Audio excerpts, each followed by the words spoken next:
big sports fan. My dad, growing up, we never watched sports. We moved around so often, we didn't get attached to like a city or a Yeah. college or anything like that. So we didn't really have a lot of sports influence. So, I guess if your dad was a big sports fan growing up or something, you probably would be too. And my dad Yeah. wasn't. So I'm like, not. So, Yeah.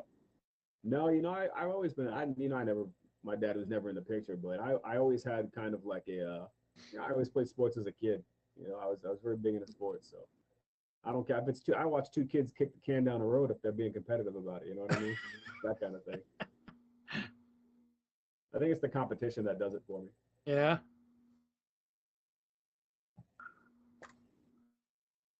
All right. Well, speaker's not gonna work. That's cool. Oh, it's Now, on. how old's your kid now? About 12? No, she'll be 10. My oldest will be 10 in October, and Okay. then the baby, she's 15 months now.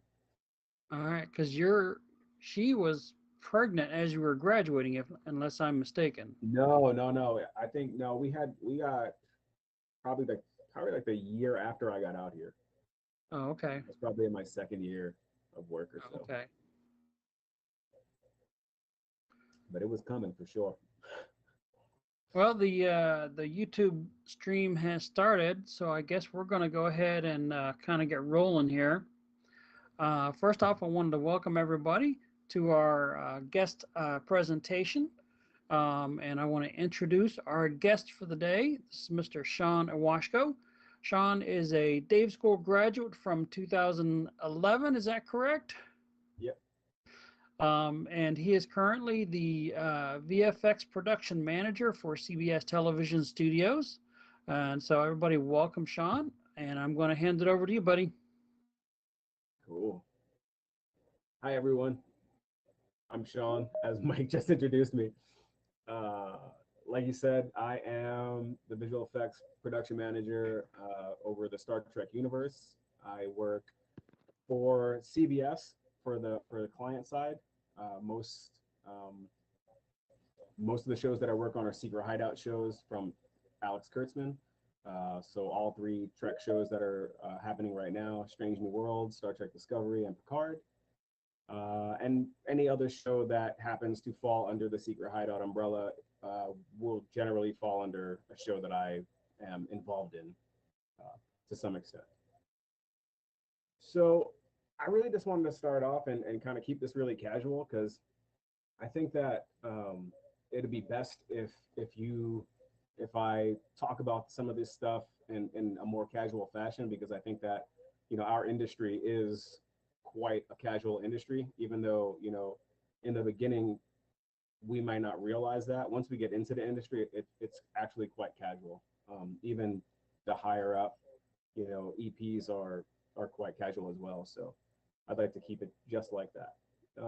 But if you guys look me up on IMDb, I probably have 80 something credits to my name. I've worked on pretty much everything from the Star Trek shows, of course, but I've worked on Game of Thrones. I've worked on American Horror Story, shows like Designated Survivor, some small non-VFX shows too. Criminal Minds, I worked on a lot of that kind of stuff too. Empire, just to name a couple of the things that I've worked on.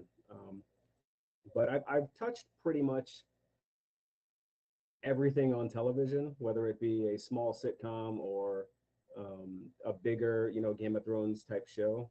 So I've seen I have a lot of experience in the gamut of visual effects shows over the size, and that's um, kind of what plays into what I'm doing now as a visual effects project or production manager. Which you'll hear those things interchangeably. Project managers and production managers are it's a kind of an interchangeable um, term that's thrown around in the industry. So I think that most people would probably be interested in the stuff that I'm currently working on, which is the Star Trek shows. I have we won an Emmy for season 3. I was part of the Emmy winning team that did that. But prior to that, some of the things that I really worked on that I think that I was really proud of was the Game of Thrones stuff. I've done a little bit of Walking Dead, a little bit of Preacher that also was up for nominations those years. I actually won an Emmy for American Horror Story. We did the season, the circus season. So that was with the scary clown. I'm sure you guys are familiar with that. So we did all the visual effects for that happened when I was on vendor side. Um, that actually might be a term that I use that you guys might not be familiar with, but you'll hear me talk about vendor side versus client side. Vendor side is basically, when you guys come out of school, or some of you are in the industry who's watching, you know that you come out and you go into a vendor, whether it's ILM or Pixamondo or whatever that may be. And I work on client side directly for CBS. So the vendors are I am the vendor's client. So we are the ones who at the studio are giving out the work to the individual vendors. So that's the difference between that, if you guys are unaware of the different sides of the business. And feel free for anybody who's watching to chime in if you have a question of anything that I'm talking about. Um, so I know that, previously on previous iterations of this presentation, there was Google Slides and things of that sort, but I didn't really prepare anything like that because I really want to talk about how I got into Dave School, how I got into visual effects. I want you guys to kind of see what my journey was a little bit. I think that's a little bit of the point of what this presentation is anyway. So I had a career before visual effects. I was in operations and logistics for multiple companies. I ran warehouses for a lot of these companies, and I also did some import export of purchasing of things. And I got really around 2010. I was really I was tired of that industry and what the toll it was taking on me. Little did I know that visual effects was a very similar style of work. So around 2010, I started looking into other avenues of things I was interested in. Not that I would change careers, but I was just I was doing a lot of things for myself, artistically, generally. And I was playing quite a bit of Halo competitively. I don't know if you guys are familiar with Halo. It's an Xbox game. They're still making those games now. But I played it pretty heavily, and it got me into watching Halo-related media. And you guys, I'm sure most of you are familiar with Machinima and the Red vs. Blue that came out probably around that same time. That was pretty big at the time, and they were doing a lot of CG things within the show, and they were using an in-game engine to kind of create these shows, which I thought was really interesting, and I had never seen that before. So I kind of got interested in it, and I was Googling things and trying to figure out like what these guys are doing, how are they accomplishing this? What are they doing inside of, what programs are they using? What's the path to do what they're doing, to make that? Because I thought that was it was so unique to me to see. I would sit there and I would laugh at these things, and they were making these video games do these things, and I was like, this is cool. I never really thought about it before, even though I had seen hundreds of films with animations and things of that sort. Visual effects didn't really spark my interest until this time period. And I happened to see a Dave School commercial one night as I was up super late playing Halo. I turned the Xbox off, and I'm just kind of hanging out, getting ready. And this Dave School commercial comes on, and it was like, I can't really remember the details of it, but I remember there being like maybe a character, or it was something telling you, hey, get this information about the Dave School, and I was like, oh, this looks kind of cool, what is this, So I started Googling the Dave School, and I looked into it. I started making some calls. I said, hey, I'm doing some things. I think I was using like Blender at the time, maybe. I was just trying to like figure whatever the open source 3D package at the time was. I was really trying to learn. I think it was a NASA SEALs commercial. I think it was, Mike. But yeah, so I saw this commercial. I reached out to the school, and I had already been doing some things and kind of rendering environments a little bit in different programs, just trying to figure out, tinkering around. And I reached out to the school. I went to visit them and to see the school, and I brought my little portfolio of what the stuff that I had been doing. And of course, it was very, very rudimentary. But I thought it was something that I wanted to do. When I visited the school, there's something special about the Dave School, and anyone who talks to me, or anyone who I talk to about the Dave School, there's something very special about the Dave School, and the fact that when you go there, you almost immediately feel very connected to the people that are there. And I got that right away. Just touring the place, it was mind blowing to me. I had never seen green screen, or none of that even existed in my mind. I was like, I want to do this cool thing within this. Like, how do I do this? I want to make little video game characters talk, and I want to make funny jokes. I didn't know what the path would be.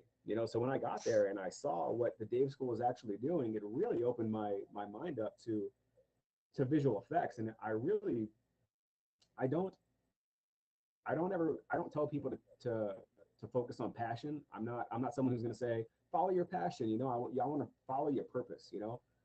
And I felt as though that my purpose was to get involved in visual effects in some capacity.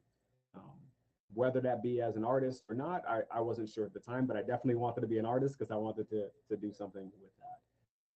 So that kind of landed me in a situation where I needed to get into the school, and how do I do that? So I wound up kind of, luckily getting laid off from a job, and it happened just as I was about to enter the school. I was looking to enter the school, and I think the company I was working for kind of knew that. They knew that the end of the rainbow for me was not working for them or anything, to that matter. So before I even started classes, I had gotten laid off, and it was a blessing, because I spent the next year, thankfully, I had the ability to not have to focus on a 9 to 5 job generally. Um, Again, I had been in a career before, so I had opportunities that maybe a high school student coming to high school didn't matter. Did not have. I was married. I'm married at the time, so my wife worked full time. Like, there were a lot of things that went into that, but I was able to focus on school, and I really threw myself into it. I spent a lot of time at the school, and I always encourage people to spend a lot of time there when they're involved in it, because it's you want to immerse yourself in it, and because that's the way to get things done. That's the way to, if you're around people who have the same interests, and you're around people who are interested in the same things that you are, then it's going to keep your focus better. And that's what it did for me. It really allowed me to focus on my time at the Dave School. And looking back at it now, I don't know if I was very good at anything. I was, while at the school, I was not the best modeler. I was not the best compositor. I was not a very good animator. Well, I guess I was okay at animation, better animator than modeler, but neither here nor there. I I wanted to work hard though, because it was something that I wanted. And I think that, for you guys still in school, or for you who might be, thinking about, long-term careers in visual effects, like, hard work will it will compensate for any lack of skill you have. Most people in this industry, if you have a really good attitude, and you're able, and people like working with you, and you work hard at it, you will get a job, stay in a job longer than a person who does not, who might be more skilled than you. And I think that's really important to remember, because a lot of the times people, especially when you're in school, I was very focused on, I wanted to be the best modeler, and I wanted to be the best animator, and I was crushed the entire time because I was not any of those things. There were many other students who were much better at all of those disciplines than I was. I did wind up focusing on compositing once I got into the industry. So let's go how I got into the industry. So graduation's coming up, and I'm kind of freaking out because I'm an adult. I am out of work. I am finishing up a school program, and I did not have a job, and I was running out of time to not have a job at the time. So, Mike can attest to this. I was very much, and I can even say I probably lost a little bit of focus in the last block due to that. because I was not strong in a lot of the disciplines, so I wasn't really sure what the future was going to hold for me, you know. But thankfully, you know, Mike and a lot of other people at the school, you know, um, they kept my spirits up, and they kept me focused on the what was at hand, and you know, not worrying about so many things outside of that. And I wound up taking an interview, kind of at the spur of the moment. You know, I'm sure Michael has set up a lot of interviews for many of you who are listening, or you know, who may hear this, and take advantage of everything that the Dave School offers, especially when it comes to career wise, because the things that I learned and the things that I got from you know, Michael's hard work and the work of the other administrators at the school was, it still carries with me today. You know, Mike called me, or I forget what how we communicated, but I wasn't even at the school that day, and he said, "Hey, I've got an interviewer coming from a company called Pixamondo."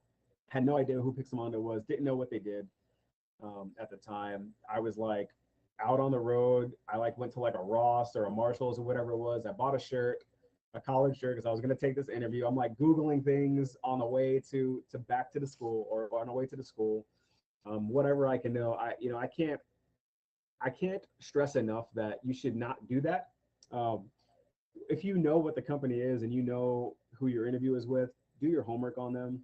Um, know what they're doing, know what their past projects are, know what the, you know a little bit about the company, at least enough to where you know that you can tell them that you'd be a good fit.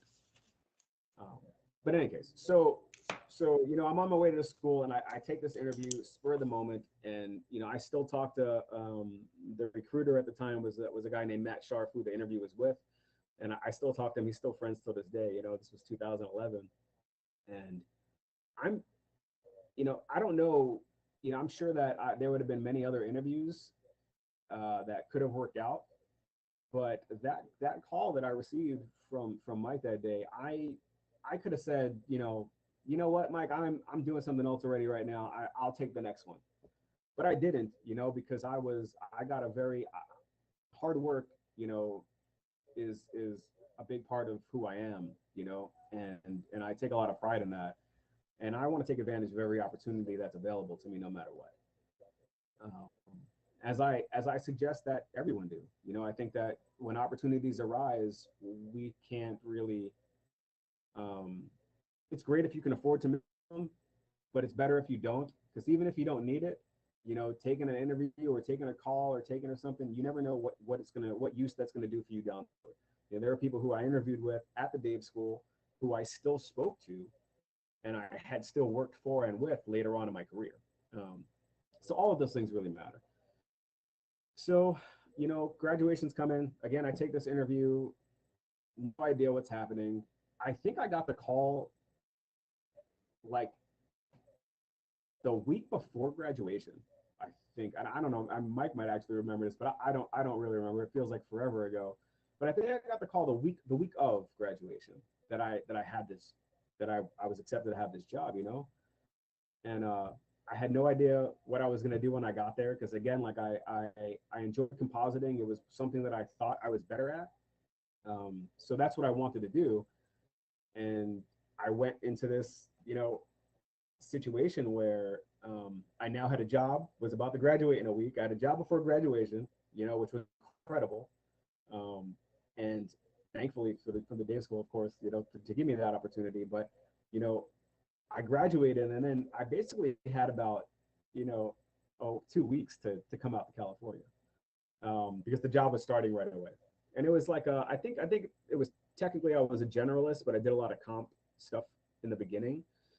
Um, so I get to Pixamondo, and I don't know what they're going to ask me to do. First job in visual effects, you know, I had a very good understanding of a VFX pipeline due to, you know, the Dave School and the program, of course, but um, that was really it. I had never worked in this industry prior to that. So, but with everything the Dave School gave me, I was able to get dropped into this pipeline, you know, and I wound up being compositing support, right? They were like, "What do you want to do?" I was like, "I think I want to composite. I don't know, but I think that's what I want to do." I think that's what I should focus on. And this was a conversation that I had with the recruiter at the time, and that we had more of a conversation once I actually landed, of course. And I wound up, man, I started my career with Pixamondo, and I wound up compositing for the next 10 years pretty much on all of these shows, basically, that, that are on my IMDb, all 48, 84 titles or whatever it's on there, in some capacity, leading me up to Star Trek. Um, but I don't want to get there yet. I want to talk a little bit about what happened in the middle, because I think that I had a very, very, to me, I had a very special beginning with the Dave School. And again, I talked to other schools. It wasn't like the Dave School was like, the Dave School was this first school that I went to, and I saw and I felt a connection to. But I did look at other schools. There were a couple other schools in Florida that I looked at within the next couple of weeks after visiting the Dave School, and the programs were much longer, of course. And in my mind, I was like, I need to get in and get out. I need to get these skills, and I need to learn them, because there was you know, an urgency for me to do that at the time. But more so more so that the reason why I didn't like those other programs were they were a little more disconnected. They were programs as a part of another school, or they were they were programs that to me didn't seem very fleshed out, because there was a lot of other things involved. Like, personally, I was not interested in taking a math class or an English class, or anything of that sort. I wanted to I was interested in visual effects, and those other programs didn't really offer that, at least not in the same package that the Dave School did. So anyway, so when I got to Pixamondo, I had all of the basic understanding of a production pipeline from the Dave School, and that propelled me and the other people who got hired with me at the same time to be above and beyond those people who did not have that experience. So there were other students that had been hired from other schools, and they didn't really understand the animation to CG to compositing pipeline. They didn't know what it was like to work in an actual production. The Dave School is very much, your final project feels very much like you're working in a real vendor side studio, finishing a product. You're finishing a show. You're getting something done. There's a timeline. There's a sense of urgency. You have to work with other disciplines, because those are the important things. And we were already exposed to that once we got there, so we had a good understanding of that, and that really carried me throughout my career as well, because I've been able to expand on that. So from my first job in the industry, and I think I might have skipped a couple of points that I wanted to go through a little earlier on, but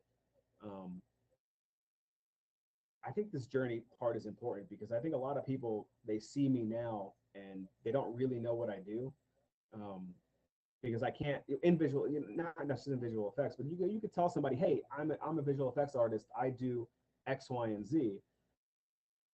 But when you get to where what I'm doing now, it's a little bit harder to pinpoint the exact, because I'm very task oriented. I oversee visual effects. I oversee the productions, as opposed to being in the nuts and bolts of the day. I'm not working on shots anymore.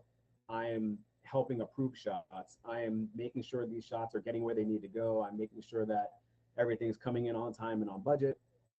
We'll get to that point anyway. But so in any case, I spent the next 10 years working as hard as I could on learning as much as I could. And I advise that, it's really important that when you come into this industry, or, some of you who already might be at vendors, to really reach out to people, reach out to alumni, reach out to your peers that you're with, and you will learn, and you can learn from everyone. And most people are going to be willing to teach you, so long as, again, like we said earlier, so long as you have a good attitude, you have a good work ethic, and you're easy to work with. If you are those things, there's not a person who's going to say, hey, I don't want to teach that person something, or, I don't want to spend time doing that, because there's a lot of times where, especially, in compositing, for instance, I spent most of my career, almost, if not all of it, in compositing, um, production. And what I saw in that compositing and compositing departments across all vendors was the junior people have a harder time connecting with some of the older, more senior artists because they're so busy. Most vendors, or most, even clients, I have a small in-house team that I oversee, and our more senior people, they're doing more senior tasks. They're doing the bread and butter of what needs to happen. So when it comes to being eased to work with, part of that is knowing when to ask questions, when to ask for help. I used to ask for a lot of help as a compositor, especially the first few years. I was basically attached to another compositor to their hip. I was lucky enough to have that experience. Some people do not have that experience. There are some vendors and some studios who they don't have the capacity to, when they bring a junior in, to have somebody sit with them and basically help train them up. And it wasn't that, because it's not school, right? We're not we're not in school anymore. So a lot of vendors and a lot of companies have a hard time kind of getting that balance. So they would love to bring junior people in, but we just don't have the bandwidth to assist with the questions and the concerns that may happen with hiring a junior person. And I think you'll see that sometimes where, I know if we put out something that we need artists. We get a lot of times where we get a lot of artists who are like, oh yeah, I've been doing this for a couple years, but what we don't understand is, like, most of the time what these companies are looking for, they're looking for very, very experienced people who they don't need to pay much attention to, as much as that, as weird as that sounds. When we hire people, especially me now as in the position I'm at, when I hire people, I want to hire people who I know can do the job, and I'm not going to have to micromanage them. And I think that vendors do the same thing. At least I know that vendors do the same thing. But I was lucky enough to be, and I think a lot of places where a lot of relationships that the Dave School has are with vendors and with companies who are very forgiving in that matter, where they know they're taking a junior artist, they know the responsibility, and they know what that takes to get them acclimated to coming from a school environment of a production to putting them into actual production and play where money's on the line, because those are two very different things. But over the course of these 10 years or so, probably a little more, but over the course of this time, I worked at, a lot of different vendors, and I've worked with so many talented senior artists who really helped me. And I would not be in the position I am today without them. Up to and including, our department head now was my first compositing supervisor at Pixamondo, who I reached out to after a few weeks of getting there and said, hey, like, I've been here a few weeks, and I really want to, my main focus is compositing. This is what I want to do. Do you have any advice? Do you have any, what can I do to be better? And I think that really was the starting point of really the meat and potatoes of where my career was going to head.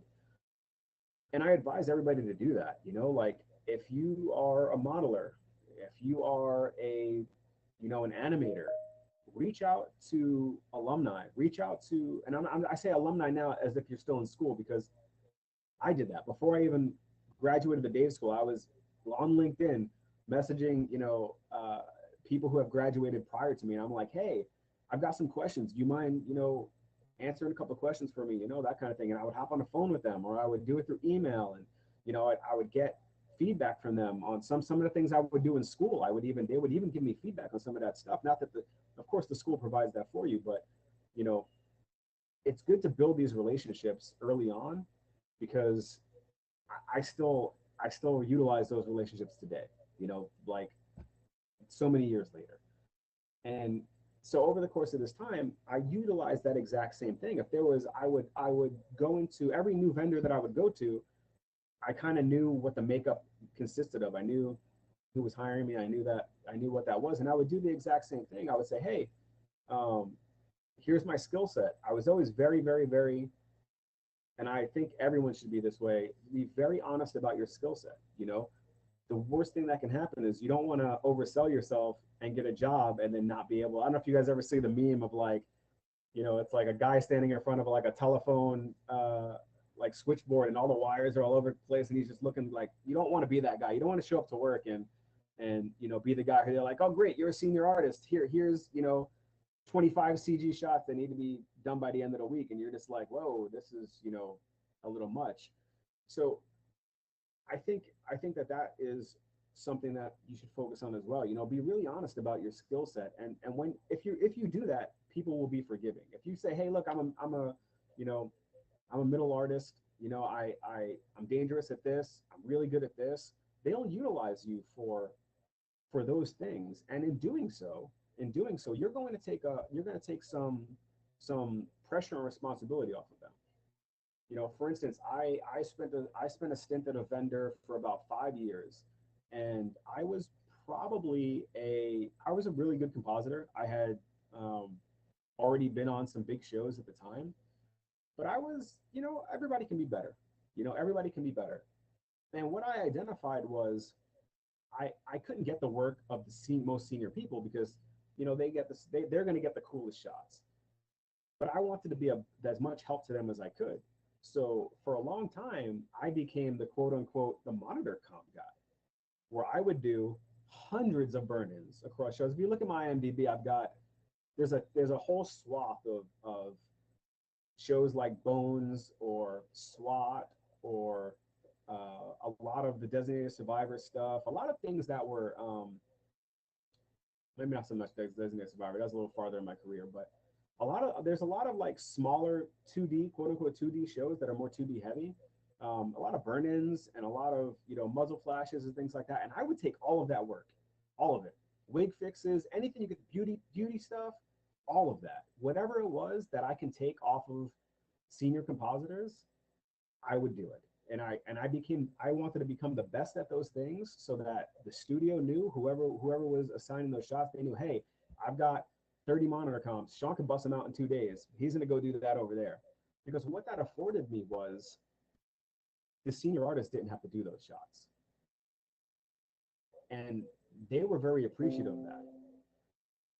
And what that afforded me was I can go to them and say, hey, what are you doing? What are you working on? Hey, I'm working on this big CG sequence. Hey, I'm done with all my monitor comps today, right? I got so good at monitor comps. Hey, I'm done with all monitor comps. Can I just hang out and pick up some things? And I excelled so fast by doing that, by attaching myself to more senior artists and being a sponge and learning, like, there's a million ways to skin a cat. And that's very true in visual effects in any discipline, whether it's modeling, animation, compositing. There's a million ways to do things. And I think that some of the best artists are the people who kind of take a little bit of everything, and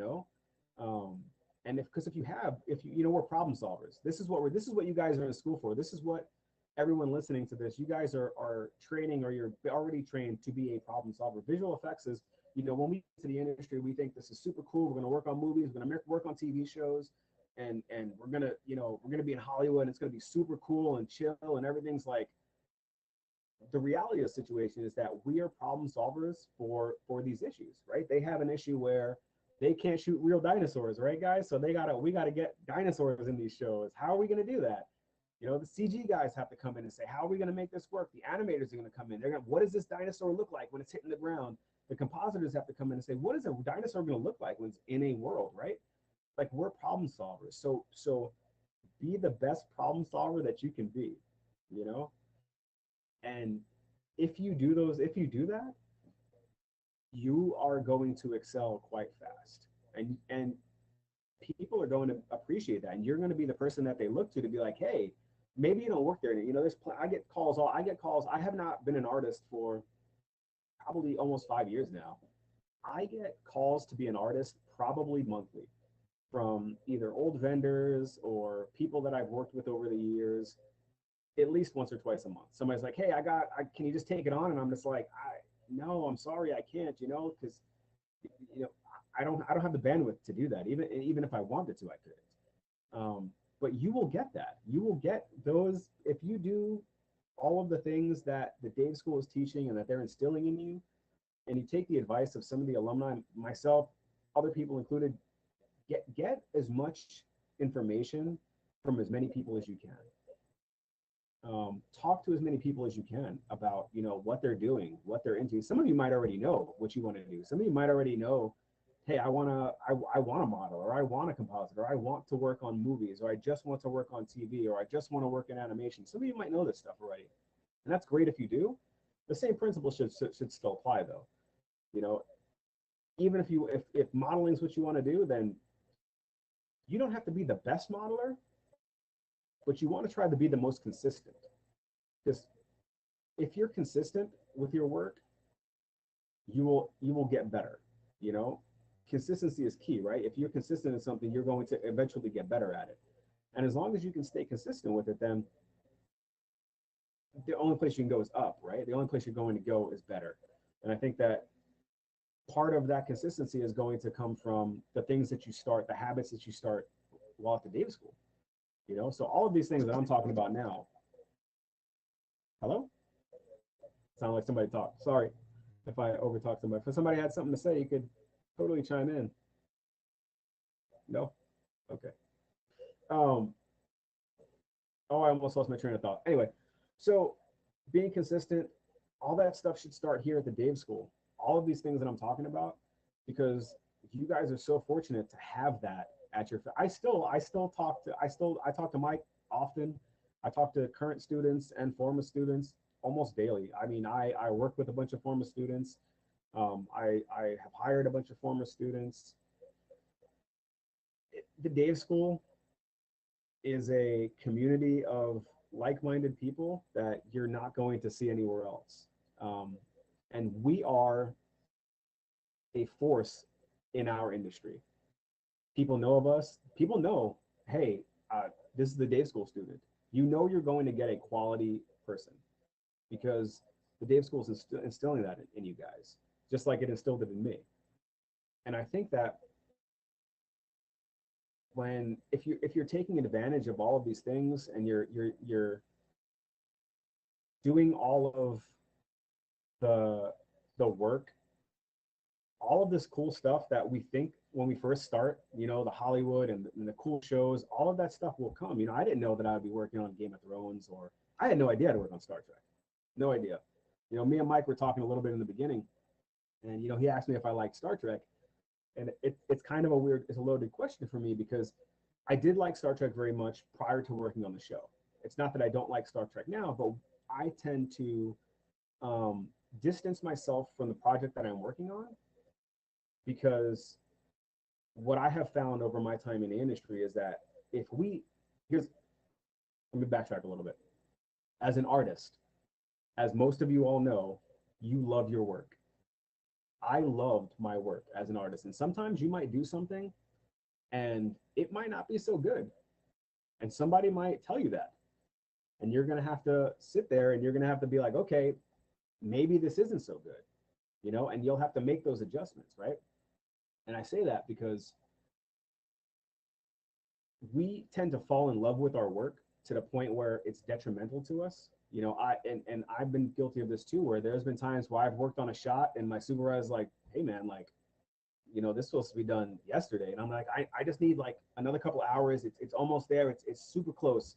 Just give me another couple hours. Then I'd work on another couple hours and I'd be like, you know, I'd find something else, or, you know, I'd work on it so much to get diminishing returns, right? Because sometimes you work on a shot so much that it actually makes it worse. So what I have learned, and I think that I did not know this when I was at the school, and it took me a long time to learn this, was you can't fall in love with your work. At least the shots that you're working on. We don't own it as artists, you know. Whatever shot you're working on, if your supervisor comes over and is like, hey, that sky is blue, but I want it to be purple, you got to make it purple. Is the sky really purple? No, it's absolutely not. Does it look good? Purple? Probably not. But that's what you have to do because the supervisor is getting told that from the client, right? So we don't own the work that we're on. So yes, we can we have to come to a point where we realize that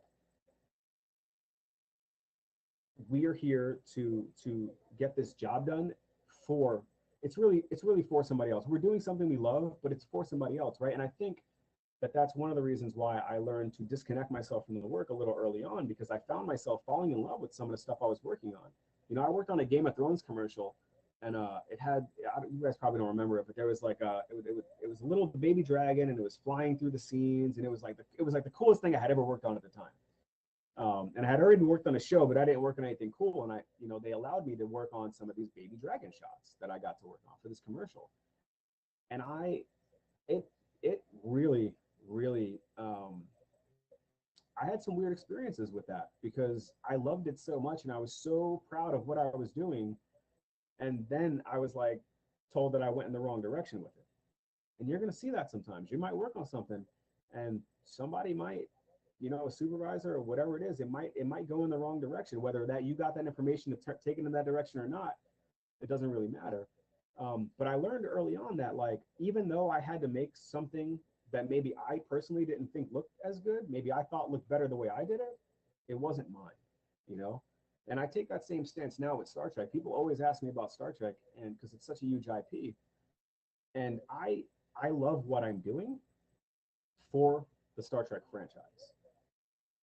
Because if I love Star Trek so much and I'm in the nuts and bolts of it, what that will do, it will slow the process down. If I, for instance, if I have we have supervisors who work on Star Trek. If I have a supervisor who works on Star Trek and they're so in love with Star Trek that they're trying to impart their vision on it, that's not going to do me any good. That's not going to do Secret Hideout any good. That's not going to do CBS any good, because that's not our job. Our job is to do what the executive producers want. We need to produce shots that for their show. You know, the work is, yeah, Mike, the work is never finished. The work is never finished. You're never going to work on a shot and be like, hey, I'm done.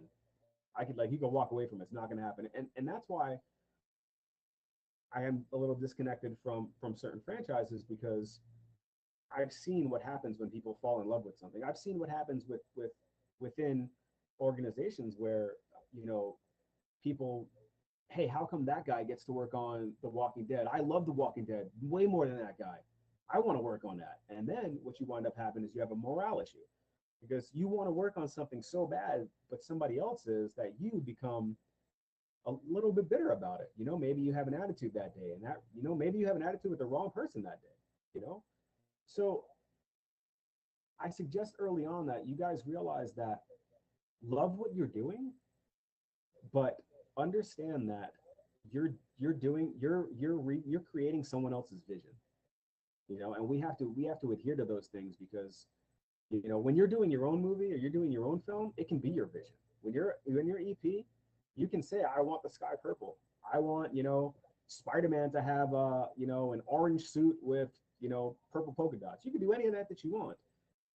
But until you're doing that, we're really problem solvers for someone else, to get these productions to a place that, they're happy, that our visual effects are supporting their story, because that's what we're doing, right? And even it's not just in movies and TV. Our visual effects will have to support the story of a video game, for instance. If you're in gaming, your visual effects in that game have to support the story. You can't have a video game where the visual effects are super cool, but they are disconnected from the story, right? So commercials, same exact thing. Anything that you're doing, visual effects wise, we are there to support the story. There are very few productions that are so visual effects heavy that visual effects is the only thing that matters. And I can tell you from experience that, we are the last line of defense in productions, right? Everything's written, shot, everything's done before we get the plates. Yeah, generally. A show like mine, for instance, that's not really the case, because we are visual effects heavy, and we are lucky enough to be in a production where they know that, and we have a lot of input early on. We have a lot of input in the writing, not in the writing process, but they will come to us and say, can we do this? Is this something that we're capable of doing? That kind of thing is what I mean. So we are supporting that story. That's what our goal is, you know.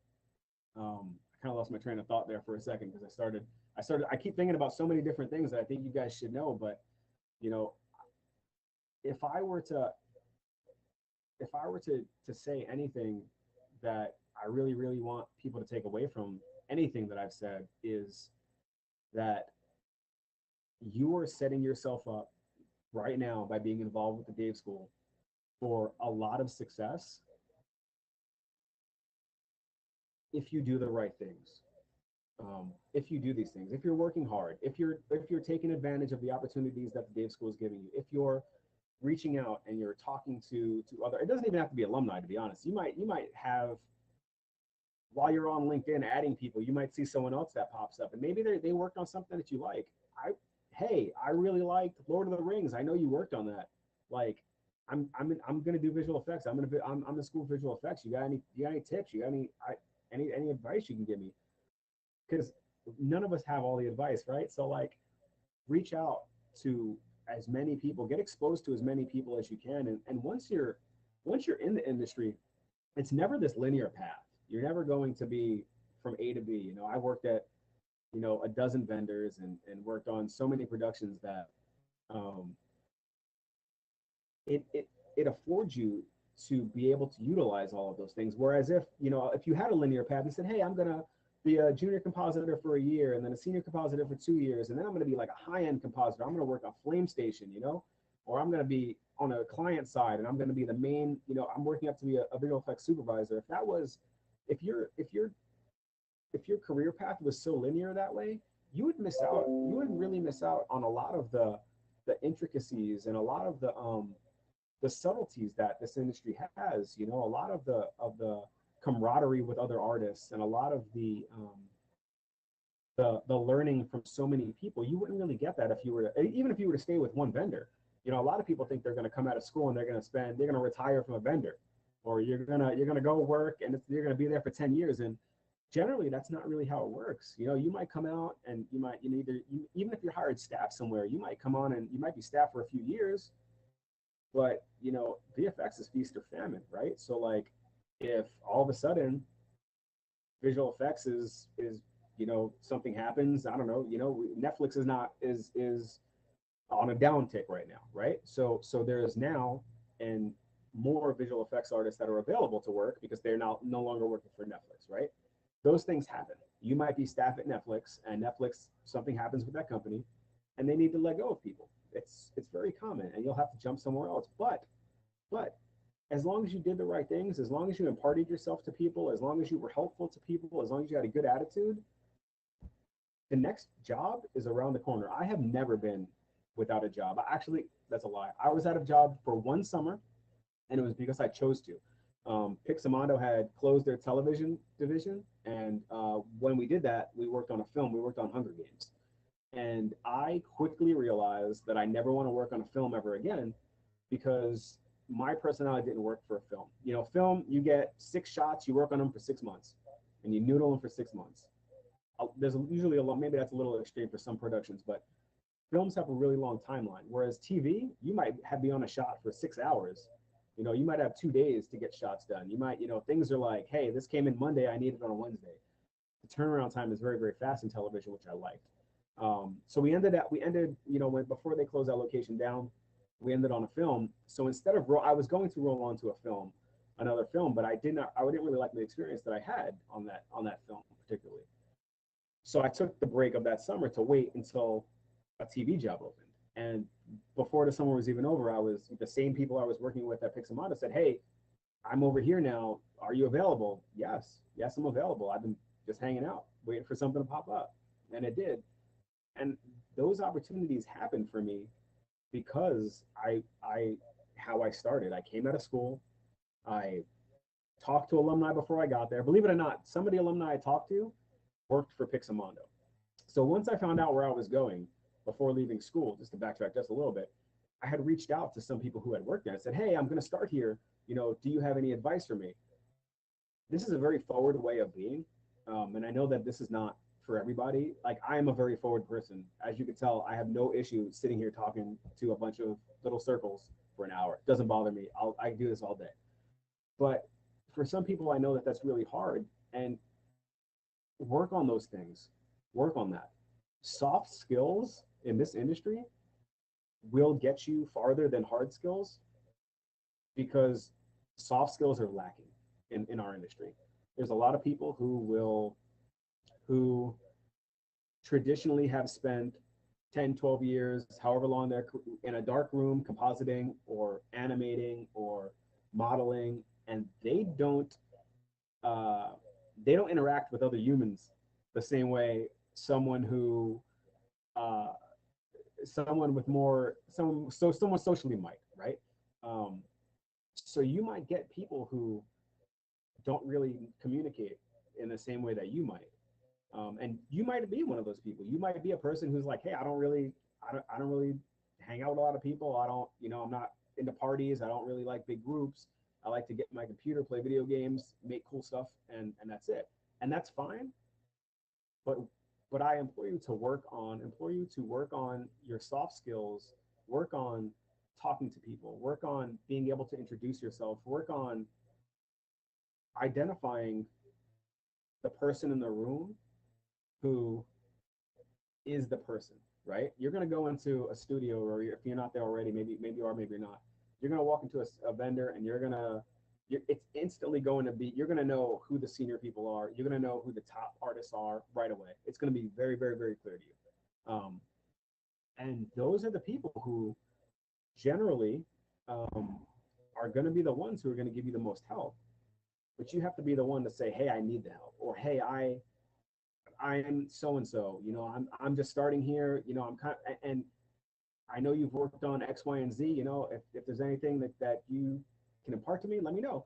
If there's anything I can do for you, let me know. I got to tell you, I rotoed for senior artists for a long time. You know, it was a thing that I did, and I did it to help them because you know what? A lot of the times they would be like, "Hey, cool, open my comp and drop that roto and see if it works." Okay, what that afforded me to do was open their comp, make my own copy, drop my roto in, mess around with it, see what they did. I mean, I learned a lot from that, more so than many other paths of learning how to composite well. So I think that by doing some of these things and by staying that path, like that's how you get that. Hey, I'm Hollywood. I'm working on cool things, and I'm enjoying this visual effects. I don't know how to put it into words, but I know a lot of people. They're like, hey, visual effects is super cool, and visual effects is cool, but we do it in dark rooms for 12 hours a day. And when you do it for so long, it becomes less cool. You got to actually understand that you might like dinosaurs and you might say, I could work on doing dinosaurs for the rest of my life. That's the difference between passion and purpose, right? Like you might be passionate about dinosaurs, but your purpose isn't to work on dinosaurs your whole life. Your purpose is to find problems. Your purpose is to hey, how do I make this dinosaur look more realistic? What can I do to make this look better? Right? Like that's the goal. I don't know if I'm going in the right direction right now with this conversation because I I don't want to go in circles. I want you guys to, because I would really like to be able to hear some feedback for what you guys think, and anybody who wants to, of course, and answer any questions that you guys might have. I know we might not be to that point yet, Mike. I'm not trying to jump ahead, but I really want to hear what I like to interact. So I would love to hear like what other people's thoughts are. Like, what are you guys thinking about? What your um, interpretation of what it's going to be like in the industry, because I think that those things are a good starting place, because once you understand like what your place is in the industry and what you're going to do, that's going to really give you a lot of direction, and it'll guide you to making it to work on whatever show that you're working on. Look, I'm very very what I do now is overseeing the productions, and I know I didn't really talk much about that because I think that for those of you that are interested in it, um, my background in operations and logistics helped me to. It's basically the exact same thing with the visual effects production. It's schedules, it's money, it's making sure things are on budget, it's making sure things are on time, it's making sure that the flow of communication is good between my teams. We see a bunch of teams, so between my teams and between all of our vendors, between all our producers, etc. And I know that's probably not what a lot of you are thinking about right now. A lot of you are thinking about being an artist, so that's why I focus mostly on that. But if that is something that you are very interested in, please feel free. Like, we can reach out to me, we can have a conversation, we can talk about that aspect. It's fun. What I do is incredibly fun for Star Trek. I'm incredibly proud of the work that I get to do to help facilitate to make these shows look as beautiful as they can. And I might not be doing the physical work, but once you get into the industry, you understand that, like, there's no unimportant job. You might be a roto artist for a long time. There's a lot of artists who started as a roto artist, and some of them are roto artists for a couple of years. It's extremely important. Every shot that needs roto needs it perfect. It needs to get done. It's an extremely every small aspect is important. So even if you may not be doing the exact thing you want to be doing at first, um, maybe you want to be a modeler, but they have you model in trash cans instead of modeling really cool stuff that you think is cool. Or maybe instead of animating, you're not doing full animations. You're animating, a disc flying in the air, something like that's how you guys are gonna. That's how you start.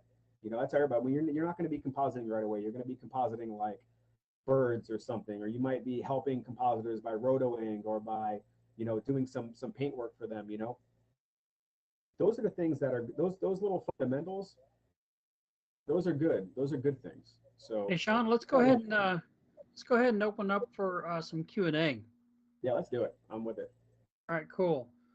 So anybody who's in the Teams meeting here, if you have any questions for Shawn, go ahead and think about that. But I will kind of get the ball started and ask the first question.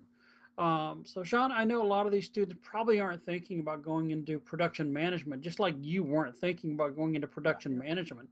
But if it is something that somebody is thinking about, what advice would you have for those people who are thinking maybe after being an artist, I go into doing more of the kind of managing? So my path to do that was I started getting interested in what our coordinators were doing at the time, um, our visual effects coordinators with different vendors, and which led me to wondering what the producers actually are doing. What are the producers doing? Because production management, what I do and what a visual effects producer does, they cross a lot. So I just started asking. I started, hey, like, can I, you know, what are you doing? Like, what is it that you're doing? How are you supporting this? Like, I'm working on shots all day. What is it that you like? Can I find out more about what you do?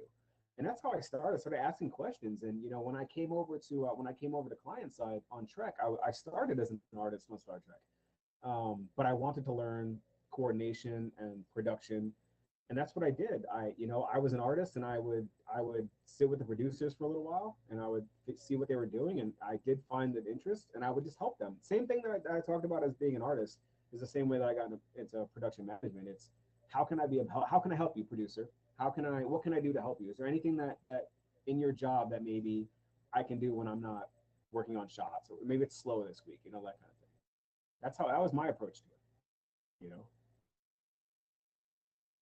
Is that a good answer, Mike? Yeah, it's great. Okay, so Chandler's got a question here. He says, were there any pitfalls you came across or maybe things you wish you had done differently? Um, yes, yes. I wish that I was better at dealing with the politics of a production. Um, I know that sounds kind of weird, and it might not sound like a pitfall, but when you start working and you're in a vendor, there's a lot of things you don't understand. Why some artists get certain shots, why some people do certain things, why some people are not favored, but some people are looked upon differently. And it really bothered me for a while. I was always like, there were things that I kept thinking were not fair. Um, but the reality of the situation was that I just didn't have the full picture. So I think that you know not having the full and that was a pitfall that I think that I let affect me for a little while. But also one of the things is I really thought at first that I thought I was moving out to California and things were going to be like I'd be living a life that's what it was. I didn't really know because I didn't know what I would be doing. I was just like, hey, this it looks cool. I'm gonna go out. I'm gonna be doing this. It's a lot of hard work, and I think that the biggest pitfall I think I see people make is not really knowing that the work that it. And I didn't talk about a lot about that because I said a lot of hard work, but it's a long hours. In the beginning of your career, you're gonna work a lot of hours. There's gonna be not a very much life balance, and I think that understanding that in the beginning of your VFX career, life balance is very, very hard to manage is a pitfall that people are going to. I've seen them fall into. I've seen a lot of people who come out here and they're away from their families and they're working 14 hours a day, and they might be rotoing, Thor's butt for 14 hours or whatever it is, you know, and they just can't. They don't have the right mindset. They don't. They don't. They thought it was going to be something else that it wasn't. But the work is hard. Visual effects work is hard, and I think that that's the one pitfall that I hate to see anybody fall into. Know that the beginning of your career is going to be a lot of long hours, doing a lot of things that you probably aren't interested in. A lot of shots, a lot of work that you might not be very interested in, but all of it is good and all of it is going to help you.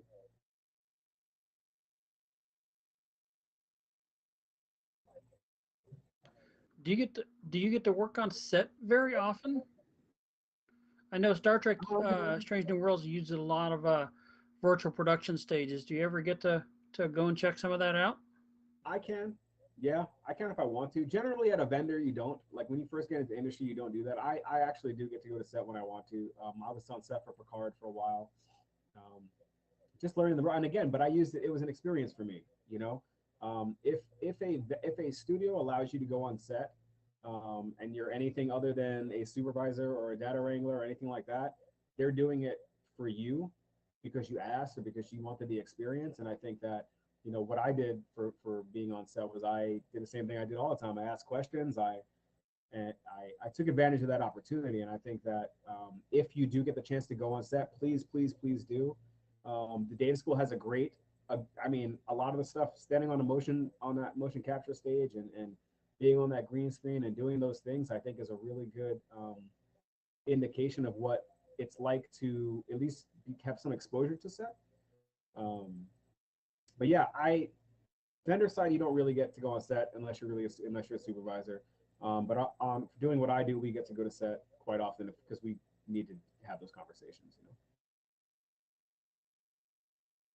But if that's what people are interested in, that's a different career path as well.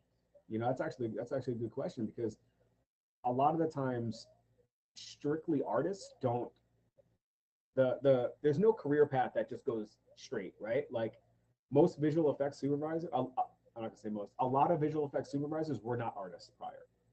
As a matter of fact, I find that most of the visual effects supervisors that I have come in contact with over my career were not artists to begin with. I have a firm belief, and I can say this because I don't care, the best visual effects supervisors were artists. The best visual effects supervisors were compositors specifically, in my opinion. I don't know if that would be everybody's opinion, but that would be my opinion. And I'll say that because you're at the end of the pipeline in compositing. You have seen the animation, you've seen the CG. You have to understand, the compositors have to understand all of that, whereas a modeler never has to understand what happens in compositing. An animator generally never has to understand what happens in compositing. But as a compositor, we have to understand what they do. So a compositing supervisor who then goes on set to learn how to become a visual effects supervisor will then be, in my opinion, a much more efficient supervisor because they will understand the entire process as a whole. So Josh Duvall has a question for you, Shawn. He says, "What is something that you feel set you apart from your peers in a positive way that supervisors and producers noticed and valued?" I'll take the trash out, like right now. If the person I work for directly, Jason Zimmerman, who we've become very, very. I mean, we're as close as people can be over the years. Even when we weren't working, we were still in communication with one another. And he instilled in me, and I had this a little bit to begin with, but I watched him be the guy who will take the trash out as a compositing supervisor. And I have lived that way since. I will do anything. My position is not does not exclude me from anything. I I do my coordinator. I help my coordinators every day. I don't. There's no task that is above me, and I think that that's really what sets me apart from a lot of other people, because that's really hard to do. You know, it's hard to be a supervisor, or, you know, I manage like 50 people, and for some people it's hard to manage so many people and then do a task that maybe might not be something that um, generally is felt would be your task, right? People in general don't want to do tasks that they don't feel is in their uh, job description. But I think that what sets me apart is that I don't have a job description. My only job, is to support the production in any way that I can. And if that means taking the trash out because the office is dirty that day, then that's what that means, you know? So Jeremiah's got a question. He says, from experience, have you met someone who floats through the pipeline like a generalist? And if so, do you have any advice for someone who wishes to do that? Man, I get this question a lot, and I would love to tell you yes. I'd love to be like, man, generalists are the best thing you can get. It's very rare that a vendor that is significant. Let me put it this way: most small, very very small productions can utilize generalists. Um, and I think I might have said this before, and I don't want to say this in a derogatory term, but a generalist is never going to be. Um, I'll put it this way: when I hire somebody, I don't hire somebody in my 3D department who can comp. I hire people specifically for their skills, because in a production, especially to something the size of the stuff that I'm on now, I don't want somebody who can do some things well. I want a person who has a mastery of a skill that they can do it. My compositors are all top level compositors. These are guys who've been in the industry 15 plus years. They are some of the best I've ever worked with, because when I give them work, I don't have to piece it out to other people, right? If I have generalists, a lot of the times you might have a generalist who can do some things, but then somebody else has to finish the work. You know, there's very few generalists who are so good at modeling, animation, and compositing that they can take it all the way through the pipeline. I will, however, say that I have, and Eric Hans, some of you might know this, is not a Dave School uh, alumni. He didn't go through the Dave School, but he has very, very close connections with the beginnings of the Dave School. I've worked with him my entire career too, and he works for me now as our 3D supervisor. He is probably the only generalist that I know who I can give any of those tasks to, and he can comp shots.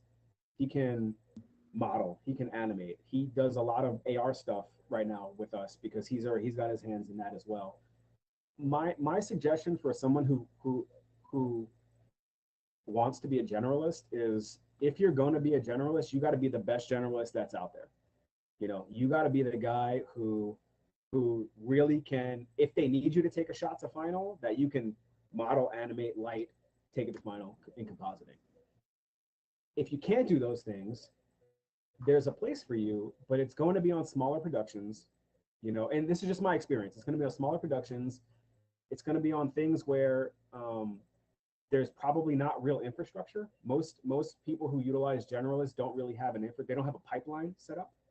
Um, and I think that once you get into like a larger vendor that has a pipeline, generalists are really, really hard to find a fit, because, you know, most of those departments are built up of people who have been doing those specific tasks for such a long time that, like, I can give something to an animator who's been doing it for 20 years, and they can animate something for me in a half hour that if I gave it to a generalist, it would take 3 hours.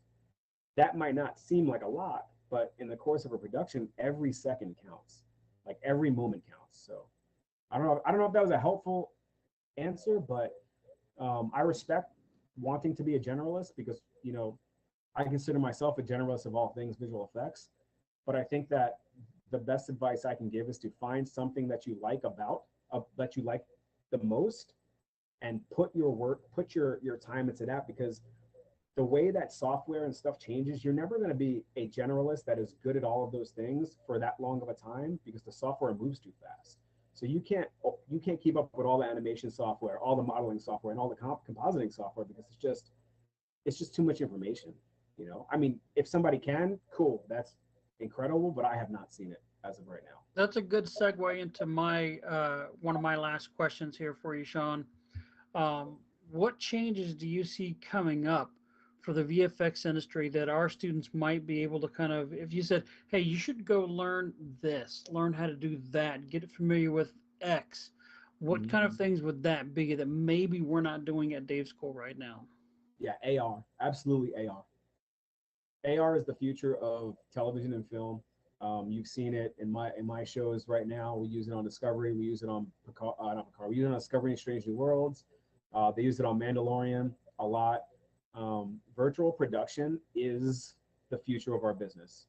There is no, there's no doubt about that. That's exactly where we're heading. And there are so few people right now in our industry that are pioneers in it. Like our show is one of the few shows who um, we have it pretty much down packed. Um, and we have some things in the works that we're going to expand our organization just because of that. And I think that it would behoove of everyone in visual effects to really, really take a good look at AR, take a good look at Unreal, the pipeline from Unreal to the virtual stage. Like that is 1000% what's going to be happening in the future for sure. It's happening right now. Okay. Got time for one more question. Does anybody have anything? Oh, Josh has another question. More of a personal question for you, Shawn. What were some of your goals when you first started in the industry, and what are your long-term goals now? That's a great question. Um, you know, I I wanted to not be bored anymore. That was the goal. I know that sounds kind of weird, but like I, like I said, I switched industries to get into visual effects, and I needed something that, excuse me, that excited me. And I think that visual effects affords me to have that excitement. And I think that was the goal. The goal for me was to do something that excites me, and nothing excites me more than solving problems for visual effects. Um, for a long-term goal, uh, my long-term goal is to make cool stuff with my friends. The career path that I'm on now has put me into some conversations, and it's put me in the room with the big boys, so to speak. It's put me in the room with people who are making television and movies. You know, and that's my goal. My goal is to make content with my friends, and that's really my only goal. Whether that be making a show or being a part of a production that's a movie or whatever it is. That's what I'm doing now. I'm making cool stuff with my friends. Most of these people who I work with, I've worked with for a long time, and we're all friends, and it's part of what I think makes this particular environment that I'm in so effective is because we all know that about each other. You know, long-term goal, man, just make cool stuff with my friends. That's it. I got one question for you. I just kind of thought of here. It's something that I've kind of mentioned to the students on a couple of occasions. The importance of networking, I know, cannot be understated or overstated, rather. Um, how important is LinkedIn to you? So I'll tell you right now, the only reason why I didn't mention it was because it's so important. I wanted to talk about it now. You heard with me rambling for that hour how many times I said that I reached out to alumni or uh, anyone at the school, anything. I networking is paramount. I mean, our business is based off of networking. Every job I've ever had was based off of networking, and what you're doing, all the things I talked about is part of that. Being available to people, being helpful to people. That's a form of networking. Introducing yourself to the senior artists and imparting yourself to them, saying, hey, whatever you need, I got you. They're gonna remember that, and that's a part of networking. But networking now for you, LinkedIn is set your LinkedIn up, make your connections, make sure that you're in industry groups on LinkedIn. especially groups that promote jobs and stuff like that. Look through that. Even when you're not, even if you're in a job, I'm in a job. I'm not going anywhere. I have very good job security right now. I am still always looking at what's out there, always looking at what's happening, because it's a source for you to really to continue networking. It's to continue building your network of people, and the bigger your network is, you know, the more opportunities you have, right? And the more opportunities you have, the more work you're gonna have. You know, I networking. would Network now. Start now. I would imagine that some of the students in this class are in this chat are probably going to be reaching out to you on LinkedIn. Do so. Please do. Please, by all means, reach out to me any way, shape, or form you want to. I know the school has my information. I'm on every social media thing you can think of. You can add me anywhere. I'm not that private of a person. And I will answer and spend the time if you ever need anything. Seriously, like any Dave School students, past or present, whoever reaches out to me, I will spend the time with anything that I can do to help. I will do, for sure, for sure. Awesome. Well, listen, Shawn, I wanted to thank you for your time today. I know your time is extremely valuable. I'm hoping that everybody who is participating got a lot out of this information. Every time I have somebody in here, I learn something as well. But it's great to reconnect with one of my favorite grads from so long ago, and I really just appreciate your time, Shawn. I want to say thank you guys so much for having me. I mean, anyone who knows me knows how much I always talk so good about the Dave School, because I love the Dave School so much and everybody involved in it. And I mean it 100%. Please feel free to reach out. I'm not going to remember all these names, and at first I might ask you who you are, but please reach out, connect with me. If there's anything I can ever do, any type of advice, anything you need. If you're looking to go in a certain discipline, I'll connect you with artists in that discipline. I'll connect you with 3D artists. I'll connect you with whatever you need. There are people who I will help to get any questions answered that you may have, or things of that sort. So please feel free. All right, Shawn, take care, buddy. Thank you all so very much. Everybody have a great, I don't know what class this is, graduating. I don't know who's listening, but enjoy your time, and good luck with everything that you guys do. And I hope to see you guys out here, and maybe work with some of you. All right, guys. Take care, Shawn. Bye, guys. Thank you so much. Bye.